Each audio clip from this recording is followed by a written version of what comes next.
Proper care and maintenance of your oxygen concentrators includes checking the filters occasionally and cleaning or changing them when they become dirty or clogged. Regular checking of the filters helps to assure the efficient operation of your concentrators. In this video, we'll show you how to change or clean the internal and external filters on 4 different brands of oxygen concentrators.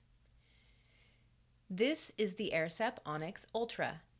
The external foam filter is found on the back of the machine and is removed by pulling it out of the cutout in the casing. To clean this filter, you can vacuum or wash the filter with a mild detergent and tap water. If you are washing it, allow the filter to air dry completely before installing it. Never use a damp or wet filter while the oxygen concentrator is running. It is recommended to change the internal filter every 5,000 hours. Unplug the power cord and open the right side panel. Remove the donut filter, replacing it with a new one. Close the side panel, making sure to align the slot in the casing. A firm tap can help to seat it properly before screwing it back together. This is the HVO10. The external filter can be removed from the plastic casing and washed or vacuumed if it is dirty. The internal HEPA filter should be changed yearly.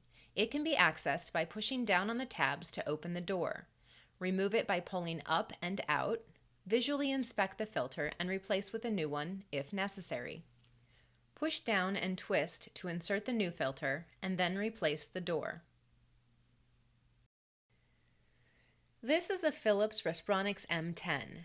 The external filter is on the side of the machine behind this box. Remove the cover to access the filter and clean by washing or vacuuming. Then replace it when thoroughly dry and secure the outer case. The Respironics Long Life filter is a gray cylinder that should be replaced every 2 years. To access this internal HEPA filter, you'll need a screwdriver or knife to open the rear access door. Reach into the opening, twist and pull up to remove the filter. Replace it with a new one, twisting while firmly pressing downwards, and secure the door. There are various HEPA filters available for M10s, and if you have a HEPA filter that looks more like this, it should be changed once a year.